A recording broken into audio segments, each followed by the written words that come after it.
Merci de votre fidélité. 20h sur la télévision Futur Média. Bonsoir à toutes et à tous. Bienvenue à cette principale édition. Les titres, c'est tout de suite. Léona Niassène brise le silence après l'exhumation du défunt Cherfal, un acte fermement condamné par le khalife général de la cité religieuse, mais aussi par la société civile et les organisations des droits de l'homme. Amnesty International et le Forum du justiciable parlent de pratiques inconcevables dans un état de droit. Le port autonome de Dakar, de nouveau en proie à une crise. Commerçants, transitaires et transporteurs observent une grève depuis ce lundi. Ils dénoncent le non-respect des accords conclus avec la direction.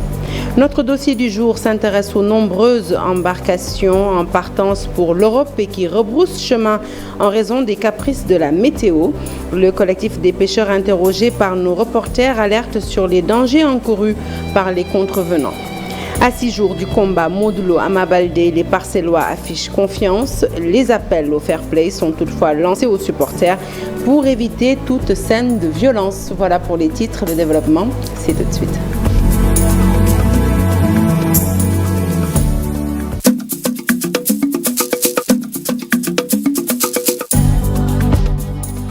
Bonsoir à toutes et à tous. Je vous l'annonce donc tout de suite en titre, un journal que nous ouvrons avec la réaction du khalife de Léona Niassène suite à l'exhumation suivie de l'immolation d'un présumé homosexuel répondant au nom de Cherfal. Serine Cheikh Tidiane Niass a condamné cet acte répréhensible avant de clarifier la position de la cité religieuse sur cette affaire. Nous l'écoutons avec Ousmane Dem, reportage. En ma qualité de chef religieux, khalife général de Léona Niassène, je tiens à exprimer notre profonde indignation et notre condamnation catégorique de l'acte répréhensible qui a été commis à l'encontre d'un individu dont nous n'avons aucune responsabilité sur sa vie privée. Cet acte ne peut en aucun cas être justifié ni toléré. Nous souhaitons également informer l'opinion nationale et internationale que Léona Niassène n'est ni de près ni de loin impliqué dans cet acte odieux. Des informations erronées ont été relayées par des personnes dont les intentions nous sont connues. Mais nous tenons à réaffirmer que notre communauté condamne toute forme de violence, d'intolérance et d'atteinte à la vie privée des individus. Le cimetière ne relève pas de la compétence de Léona Niassène et il ne nous incombe en aucun cas de décider qui doit être inhumé ou non dans les cimetières. Nous tenons à prendre l'opinion nationale et internationale à témoin, affirmant haut et fort que Léona Niassène ne prône en aucune manière un tel comportement. Notre foi est basée sur les enseignements de l'islam qui promeut la paix, la tolérance, la compassion et le respect des droits individuels. Nous condamnons toute interprétation déviante de notre religion qui justifierait de tels actes. Nous appelons à l'unité, à la compréhension mutuelle, à la préservation de la paix et de l'harmonie au sein de notre communauté et dans le monde entier. Notre engagement envers la foi et les enseignements de l'islam reste inébranlable et nous continuerons à œuvrer pour la promotion de ces valeurs fondamentales. Toujours concernant cette affaire, la mère du défunt présumé homosexuel avait été déclarée morte. Mais selon des sources proches de la famille, cette information n'est pas avérée. La société civile et les droits de l'homiste s'indignent également après les actes de barbarie infligés au défunt Cherfal, dont, je rappelle, le corps a été exhumé avant d'être brûlé. Pour Amnesty International et le Forum du justiciable, de tels actes sont inacceptables dans un état de droit. Par conséquent, leurs auteurs doivent être identifiés et traduits en justice. Les détails, c'est avec Al-Hassan et Amadouba. L'acte est inacceptable et inhumain. Le président du Forum du justiciable est d'avis que de tels actes ne sont pas permis dans un état de droit. Nous sommes dans un état organisé. Et dans un état de droit, aujourd'hui, on ne peut pas permettre à des gens, sur la base de simples soupçons, entrer dans un cimetière, exhumer un corps, le traîner dans la rue et par la suite le brûler. C'est inadmissible dans un état de droit. Il n'est pas le seul. Seydi Gassama s'est dit choqué et condamne fermement cet acte. Il tient à rappeler aux maires que la gestion des cimetières relève de leurs compétences d'après le Code des collectivités territoriales. Les maires ont l'obligation de donner des permis d'inhumer à toute personne qui le demande, n'est-ce pas, pour inhumer un proche. Et les maires ont également l'obligation d'assurer la sécurité des cimetières, éviter que des cadavres soient profanés, comme cela a été le cas à Kaolack, mais aussi, comme parfois cela est le cas à des fins mystiques. Dans cette affaire, Il s'agira d'aller jusqu'au bout, traquer et traduire devant la justice les auteurs de cet acte d'après le Forum du justiciable qui parle de précédents dangereux. Nous encourageons le procureur de la République à ouvrir une enquête pour que les auteurs de cet acte ignoble, pour que les auteurs de cet acte de barbarie soient poursuivis, arrêtés et jugés et le cas échéant condamnés à la hauteur de leurs actes. Je pense que c'est un acte inimaginable pour la plupart d'entre nous. Et donc nous condamnons fermement cet acte et nous saluons la décision du procureur de Kaolack qui s'est autosaisi et qui a décidé d'enquêter, de retrouver les auteurs et de les traduire en justice. Ce fait impensable continue d'occuper les débats en attendant de retrouver les auteurs de cet acte. À présent, le dossier du jour, il est consacré au retour en masse des pirogues qui tentaient de rallier l'Europe, un phénomène qui, selon des pêcheurs, se justifie par une météo défavorable caractérisée par des vents et une forte houle, presque impossible à braver au risque de se faire engloutir par les eaux. Ces pêcheurs interrogés par nos reporters de Saint-Louis n'ont d'ailleurs pas manqué de mettre en garde leurs camarades qui seraient tentés d'enfreindre ces consignes d'alerte. Ousseynou Diop et Habib Seck. En moins d'une semaine, 5 pirogues remplies de migrants ont échoué sur les plages de Saint-Louis ou de Gandiol. Une autre embarcation a été interceptée par la Marine nationale. Un phénomène devenu très récurrent à Saint-Louis. Pour les pêcheurs expérimentés, le moment n'est pas propice. Actuellement, le moment n'est pas propice parce que nous sommes à la fin du mois d'octobre. C'est une période très dangereuse pour tenter de rallier l'Espagne. Il faut que les jeunes arrêtent. Pour Aaron Ndiaye, notable dans le quartier Guenda, les changements climatiques et le vent ne favorisent pas le voyage. Il alerte les candidats sur le risque qu'ils encourent. Mais c'est le temps qui est mauvais. Il y a des mois où vraiment tout pêcheur ou tout, même tout organisateur savent que le mois de juillet, août, c'est le mois favorable, quoi. Mais maintenant, il faut que ça s'arrête. Ce mois d'octobre, novembre, décembre, c'est scandaleux. On ne peut pas traverser. Pour ces acteurs de la pêche, braver la mer dans le contexte actuel et arriver à bon port en Europe relève du miracle. On peut dire aujourd'hui que sur les 100 pirogues, seuls 6 au maximum vont arriver en Espagne. Et c'est le moment de dire aux jeunes que la période est très dangereuse. Mais vraiment, il faut qu'on arrête et qu'on cesse. Il y a trop de morts. Et à ce moment-là, vraiment, c'est scandaleux. On était peut-être d'accord sur le départ des jeunes, mais en ce temps-ci, c'est vraiment dangereux. Et je dirais que vraiment, ceux qui organisent ces choses-là vraiment doivent arrêter. Ça doit cesser parce que ça devient très dangereux. La mer est houleuse et la mer qui a chez nous et la mer au niveau de Maroc, c'est complètement différent. Durant ces 7 derniers jours, plus de 600 migrants ont été secourus à Saint-Louis avec des dizaines de disparus et 9 corps sans vie retrouvés. Lutte contre l'immigration clandestine, la commune de Kafountine multiplie les initiatives dans le but de fixer les jeunes sur leur terroir. Sa dernière trouvaille, la mise en place d'un marché hebdomadaire pour valoriser les activités génératrices de revenus et faciliter l'écoulement des produits halieutiques. Toutefois, pour optimiser les rendements de cette initiative, le gouvernement est invité à réhabiliter le tronçon Ziguinchor-Kafountine. Doléance est mise lors du lancement officiel de ce marché hebdomadaire par le maire de Kafountine. Le point, c'est avec Lamine Ba et Lamine Mondjan. La commune de Kafountine est l'un des principaux points de départ des migrants clandestins en dépit de l'énorme potentiel économique dont elle dispose. À côté des autres projets et programmes déroulés pour fixer les jeunes, la commune a décidé d'exploiter le volet économique à travers la mise en place d'un marché hebdomadaire. Il va servir de cadre de promotion des activités génératrices d'emplois comme le maraîchage. Effectivement. Parce qu'aujourd'hui, quand on parle de l'immigration clandestine, actuellement on parle de la commune de Kafountine. Voilà, cette louma est venue à son heure. Parce que là où il y a le louma, il y a beaucoup d'activités qui se passent là-bas. Voilà, le transport, il y a le commerce, il y a en tout cas beaucoup de choses qui peuvent se faire là-bas. L'autre objectif du marché hebdomadaire dont le lancement des activités officielles a eu lieu est de faciliter l'écoulement des produits halieutiques débarqués au niveau du quai de pêche de Kafountine. Vu les potentialités qui sont là, parce que ici, la commune de Kafountine, c'est une zone touristique. Deuxièmement, c'est une zone où il y a les poissons qui sont là, il y a beaucoup de poissons qui sont là. Il y a aussi le maraîchage qui marche ici. Le maire de Kafountine, qui relève le caractère vital de ce marché pour l'économie et l'emploi, a exhorté le ministre des Infrastructures à réhabiliter le tronçon Ziguinchor-Kafountine. Quand on parle de commerce, on parle également de transport. Il faut qu'il y ait des infrastructures routières de bonne qualité. Raison pour laquelle je saisis cette occasion pour lancer un appel au ministre en charge des infrastructures. Nous avons tous constaté l'état de cette route principale de l'axe Bignona, Djouloulou, Kafountine qui est en très mauvais état.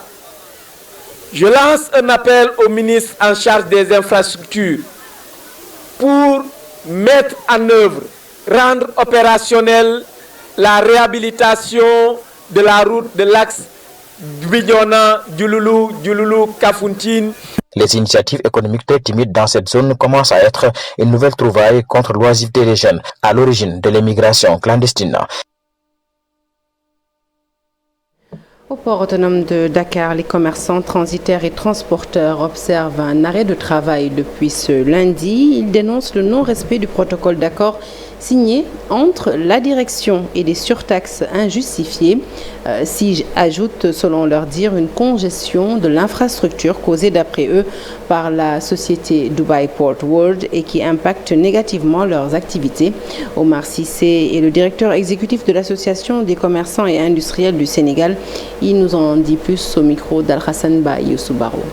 Une certaine presse, que je dirais même couchée, qui est en train de désinformer, de manipuler pour dire que c'est un groupuscule qui se lève, pour dire qu'il y a une grève au niveau du port. Il n'en est rien absolument. Je dis que c'est faux. Aujourd'hui, on a arrêté. J'ai entendu des gens dire que c'est de la grève. Bon, ce n'est pas de la grève, nous sommes des employeurs. Un employeur ne va pas en grève. C'est un arrêt de travail que nous avons observé. Plus jamais, on va payer des textes de surcharge ou de magasinage dont nous ne sommes pas responsables. On n'est plus dans les dispositions de payer une faute qu'on n'a pas commise. Ça, c'est révolu. Deuxièmement, il faut qu'ils trouvent une solution par rapport à la restriction des vides. Troisièmement, il faut que ces deux arrêtés-là soient signés le plus rapidement possible. La note circulaire que la direction du port avait sortie et que toutes les parties prenantes avaient signé, cette circulaire-là a été foulée aux pieds par les lignes maritimes. Maintenant, pour la congestion, c'est le terminal à conteneurs de Dubaï qui est plein. Son matériel logistique est vétuste. Voilà, s'il faisait, par exemple, 10 conteneurs, il ne peut plus faire 5 conteneurs. Parlons santé à présent avec l'ouverture à Dakar du 6e colloque international sur la psychiatrie infanto-juvénile. Les travaux ont porté sur des échanges entre experts dans le but de garantir aux enfants, mais aussi aux adolescents, un environnement scolaire plus sociable et une éducation plus inclusive. Le professeur Lamine Fall, pédopsychiatre de profession, est un des initiateurs de la rencontre.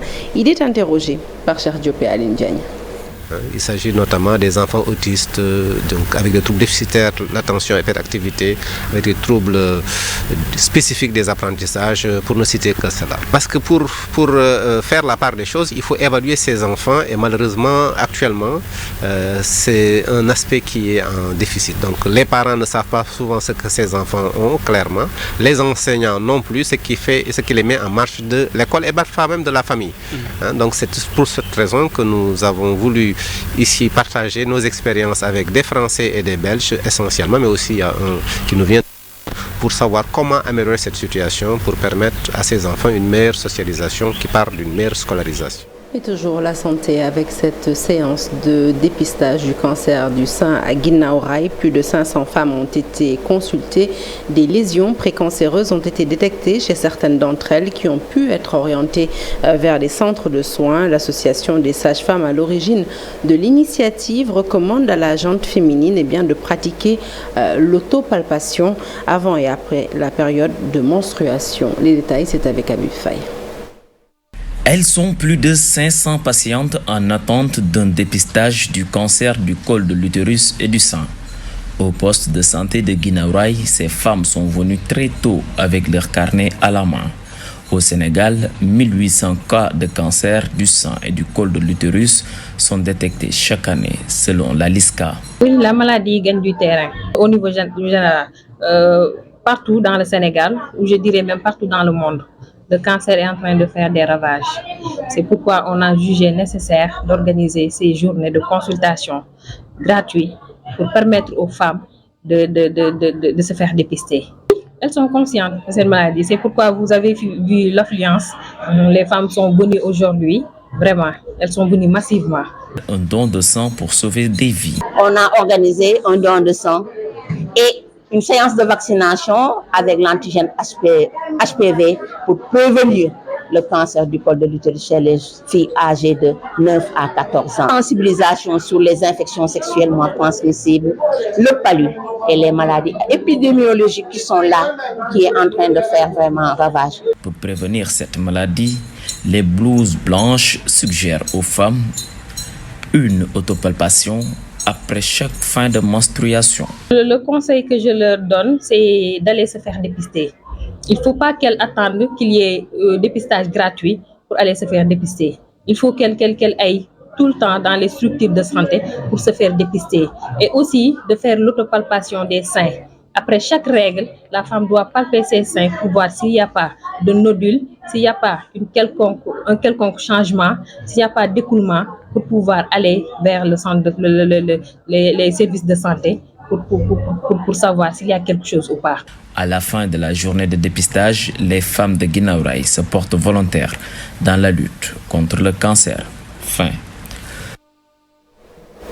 Et Octobre Rose tirant à sa fin, les séances de dépistage de cancer du sein, de col de l'utérus ou encore de consultations gratuites se multiplient. À Yoff également, le mouvement féminin Bok Bug Bug s'est investi dans la sensibilisation contre les cancers féminins que sont le cancer du col de l'utérus et celui du sein. Au cours d'une journée de dépistage, la question autour de la prise en charge a été largement débattue par les membres de ce mouvement qui appelle l'État à se pencher davantage sur la réduction des coûts de traitement. Mariam Ndiaye Samb et du mouvement M3B, elle s'exprime au micro de nos reporters Maimouna Ndiaye et Modou Diop.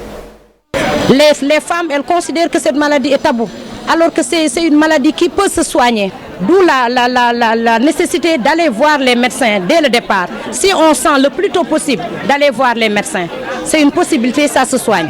C'est très possible. D'où l'occasion aujourd'hui que nous saisissons pour informer les femmes de venir faire le dépistage, mais également de se soigner actuellement. La prise en charge, c'est une nécessité actuellement. C'est bien beau de faire le dépistage, mais la prise en charge est lourde. On demande aux autorités de mettre la main à la pâte, mais également, il y a des bonnes volontés qui sont là, qui sont capables de mettre la main à la pâte également. Parce que c'est une question sociale, tout le monde doit y mettre le sien. L'actualité politique avec des nouvelles de Amadou Ba, membre de l'ex-parti Pastef les Patriotes. Eh bien, il a été déféré au parquet pour diffusion de rapport médical. Selon son avocat, maître Ciré Clédor Ly, l'avocat dénonce une violation des droits de son client en ce sens que le motif de son arrestation ne lui a pas été notifié. D'autant que, signale-t-il, Amadou Ba devait déposer le dossier physique de la requête d'Ousmane Sonko devant la Cour de justice de la CEDEAO, laquelle cour devait se pencher ce mardi sur la requête de Sonko contre l'État du Sénégal. 3 points sont au menu: la radiation du maire de Ziguinchor des listes électorales, la dissolution de son parti et la proposition d'une mesure alternative à la détention provisoire dont il fait l'objet depuis 3 mois. Le leader du parti pour la construction et la solidarité en faveur d'un report de la présidentielle. Selon Boubacar Camara, le contexte politique marqué par un bâillonnement des droits et libertés et l'emprisonnement d'Ousmane Sonko n'est pas propice à la tenue d'une élection présidentielle dans moins de 4 mois. Le voici au micro de Chérif Dia. Il était l'invité d'Info Matin. Moi, je pense que Sénégal l'heure est grave et les Sénégalais ont d'autres préoccupations. Ce qui importe actuellement, c'est qu'on ait la paix. Il n'est pas raisonnable d'exclure le report de l'élection présidentielle car les conditions ne sont pas réunies pour la tenue de ces joutes électorales dans 4 mois. Avec les nombreuses crises que nous vivons, c'est inimaginable. Des concertations sérieuses doivent être tenues pour échanger sur cette question afin de consolider les institutions, permettre à la justice de travailler sereinement et qu'il y ait une élection inclusive. Réglons d'abord les problèmes actuels avant toute chose. Pour faire face aux difficultés liées à la production agricole et maraîchère, une délégation suisse composée d'éminentes personnalités et de musiciens de la fanfare ont séjourné pour une durée de 3 jours à Ndionik, une commune de la région de Kaffrine. L'objectif, mieux valoriser le monde rural à travers ce partenariat. Le compte-rendu est signé Amanesa Goudiabi. Ce choix de Ndionik dans la région de Kaffrine vise à valoriser le monde rural à travers la production maraîchère, la transformation agricole et les activités génératrices de revenus, selon le président du dit projet. Ndionik, qui est une région riche au niveau agricole où la population a besoin de soutien pour leurs projets de maraîchage. Et c'est ce que la Landwehr vient apporter ici, demain et après-demain, aider la population de Ndionik pour développer la problématique du maraîchage et d'irrigation qui est nécessaire ici. Le ministre Abdoulaye Seydou Sow et le maire de la commune de Ndionik, Ndri Loum, se réjouissent d'accueillir cette forte délégation suisse à Kaffrine. Ndionik, capitale de la région de Kaffrine, Ndionik, capitale du Sénégal, Ndionik, capitale de l'Afrique. Ça impacte vraiment les activités de génération de revenus des femmes. Avant, les femmes dormaient. Ils discutaient sous l'arbre à palabres. Mais quand on a créé les périmètres maraîchers, à chaque instant, toutes les femmes se regroupent, aller dans les champs, travailler. Et quand ils récoltent, ça va impacter le revenu économique. Au cours de ces 72 heures, la délégation suisse a visité les périmètres maraîchers réalisés dans les villages d'Ongui, Beiti et d'Mbakoumé, des périmètres maraîchers du Bureau d'appui au développement Performance Afrique en partenariat avec Nouvelle Planète de Suisse. Merci. Hors de chez nous, 7 millions de personnes déplacées à l'intérieur de la République démocratique du Congo à cause du regain de violence dans l'est du pays. Israël, Gaza, la guerre s'intensifie, plus de 8000 morts côté palestinien. Le tour d'horizon de l'actualité internationale est signé Mamadou Fall. 6,9 millions de personnes sont actuellement déplacées à l'intérieur de la République démocratique du Congo, RDC. Un nombre record selon l'ONU. Un regain de violence dans l'est du pays est la principale cause. Les combats se sont intensifiés depuis début octobre au nord de Goma, la capitale provinciale du Nord Kivu, entre la rébellion du M23 d'une part, l'armée de la RDC, FARDC et des groupes armés dits patriotes d'autre part. L'Organisation internationale pour les migrations, OIM, souligne qu'une grande majorité des déplacés a besoin d'aide humanitaire. Avec le conflit en cours et l'escalade de la violence, la RDC est confrontée à l'une des plus grandes crises de déplacement interne et humanitaire au monde. Israël-Gaza, Netanyahou refuse le cessez-le-feu alors qu'Israël continue ses bombardements qui se sont intensifiés depuis vendredi. L'État hébreu accentue également ses interventions terrestres appuyées par des chars d'assaut. Des blindés ont été aperçus à la lisière de la ville de Gaza où des témoins affirment que les anciens ont bloqué la circulation du principal axe routier entre le nord et le sud de la bande de Gaza. Le nouveau bilan du Hamas fait état de 8306 morts palestiniens dans la bande de Gaza depuis le début de la guerre. Enfin, en Russie, une soixantaine de personnes interpellées par une foule hostile à Israël après l'assaut d'un aéroport. 60 personnes venues manifestement pour intimider les passagers d'un vol en provenance de Tel Aviv ont été interpellés et 9 policiers blessés. Les dirigeants du Daghestan accusent l'Ukraine d'être à l'origine. Actualité sportive avec cette annonce du chef de l'État à l'endroit de la délégation de la Fédération de football des malentendants. Chaque membre de l'équipe nationale de football des malentendants va recevoir 5 millions de l'État et 2 millions de la Fédération, ce qui au total fait 7 millions de francs CFA. Le chef de l'État leur a adressé de vibrantes félicitations après la 3e place occupée par les Lions à la Coupe du Monde tenue en Malaisie. La réception de la délégation s'est faite cet après-midi au Palais. Nous écoutons le chef de l'État au micro de Youssou Baro et Cheikh Sadibou Diarra. Quelles que soient nos conditions respectives, nous avons tous une humanité commune. Chacun doit avoir la chance de s'épanouir dans la vie. Mes chers Lions, en vous disant ma fierté et celle de la nation, je vous adresse mes chaleureuses félicitations. Ainsi qu'à votre coach, Souleymane Bara Famba, et à tout votre encadrement. Ainsi que toutes ces équipes, et je voudrais remercier également le président Augustin Senghor. En reconnaissance de votre campagne réussie, j'ai le plaisir d'allouer une prime de 5 millions de francs CFA à chacun de vous, joueurs, membres de l'encadrement et de la délégation officielle. À ces 5 millions, le président de la fédération, M. Augustin Senghor, vient de me dire qu'il y rajoutera 2 millions pour chaque membre. Donc ce qui sera finalement une somme de 7 millions. Et du football, nous passons à notre sport national. La lutte à 6 jours du combat royal Modulo Ama Baldé. Les Parcellois affichent confiance pour la victoire. Seule crainte pour ses supporters, de probables scènes de violence. C'est pourquoi ils appellent au fair play et de la part des deux camps. Reportage signé Amadouba et Cheikh Sadibou Diarra. Le lutteur Modulo remet sa couronne de roi des arènes en jeu dimanche prochain face à Ama Baldé. Aux Parcelles Assainies, son fief, c'est déjà l'effervescence autour du combat royal et une grande confiance placée au leader de Rock Énergie. Parcelles Assainies bat au rythme du combat royal. Nous souhaitons la victoire à Modulo qui est plus compétitif que son adversaire. La mobilisation a déjà démarré avec le 100% Parcelles. Nous appelons également ses supporters des autres communes.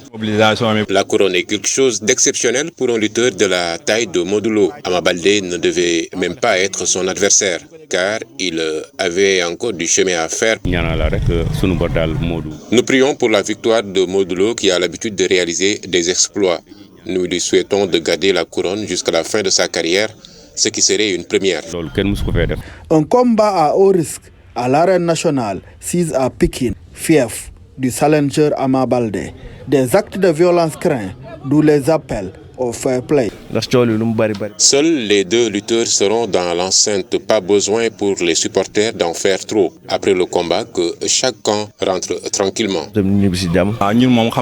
Seule la paix nous intéresse. Nous appelons au fair play, zéro violence. Les supporters sont des frères. C'est pourquoi la violence n'a pas sa raison d'être. Si Dieu accorde la victoire à Modulo, les Pikinois doivent l'applaudir et vice-versa. En